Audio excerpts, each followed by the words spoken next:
करीब 125 वर्षभन्दा बढी इतिहास भएको धार्मिक स्थलमा आइपुगेको छु। नमस्कार, म हो लक्ष्मीनारायण गुप्ता। हाल म मलेसियाको सेलाङ्गर जिल्लामा अवस्थित बातु केभ मन्दिर भगवान मुर्गनको मन्दिरमा आइपुगेको छु। तपाईहरू पछाडि देख्न सक्नुहुन्छ विशाल मूर्ति रहेको छ भगवान मुर्गनको, र यो ठाउँ मलेसियाको धार्मिक र पर्यटकीय स्थल हो। यस धार्मिक स्थलको प्रमुख विशेषता भनेको भगवान मुर्गनको विशाल यो मूर्ति हो, जुन सुनौलो रङले रङ्गिएको छ र बातु केभको आकर्षण पनि हो। यो मूर्तिको उचाइ करिब 47.7 मिटर अर्थात् 140 फिट रहेको छ। तपाईँ देख्न सक्नुहुन्छ एकदमै विशाल रहेको छ, एकदमै विशाल हो। र त्यसको साइडमा सिडी पनि रहेको छ। यो सिडी चाहिँ 272 सिडी रहेको छ। यो सिडी चढेर माथि गइन्छ, जुन प्रमुख मन्दिर छ माथि, शिवको प्रमुख मन्दिर छ र अरू भगवानहरूको पनि मन्दिर छ माथि।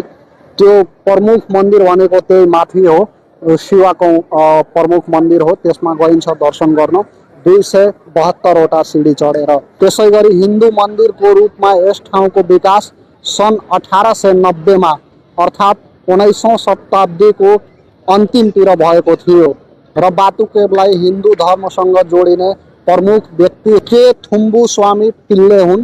के थुम्बु स्वामी जुन थिए त्यो तामिल समाजबाट थिए र उहाँ मलेसियामा व्यापारको लागि आउनुभएको थियो र उहाँ एउटा समाजसेवी व्यक्ति पनि हुन्। एकदमै राम्रो व्यक्ति थिए र उहाँ मलेसियामा आउँदा व्यापारको लागि उहाँ यो बातु केभ ठाउँ हेर्नुभयो र यहाँ भगवान मुर्गनको यहाँ बास भएको आभास गर्नुभयो र यस क्षेत्रलाई, यस ठाउँलाई धार्मिक स्थलको रूपमा बनाउनु भयो र पाठ पूजाहरू त्यही सन् 1890बाट यो सञ्चालन गर्नुभयो। यस ठाउँको धार्मिक स्थल बनाउनु भयो र सन् 1891 मा पूजापाठ सुरु भयो यहाँ।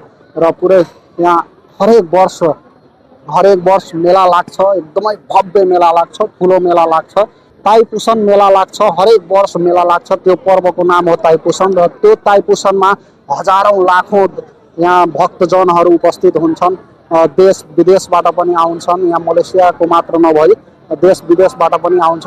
र यो बातु केभको जुन भित्रहरू, यो पहाडहरू देख्नु भएको छ, यो भित्र गुफा छ, एकदमै ठुल्ठुलो गुफा छ। र यो म जुन अघि भने यहाँ प्रमुख मन्दिर छ जुन माथि गुफाभित्र, त्यो गुफा एकदमै ठुलो छ। त्यो गुफामा प्वाल पनि छ त्यहाँ त्यो माथि, र त्यसबाट रोशनी, सूर्यको रोशनी पनि भित्र आउँछ। त्यसै गरी त्यहाँ अब उतातिर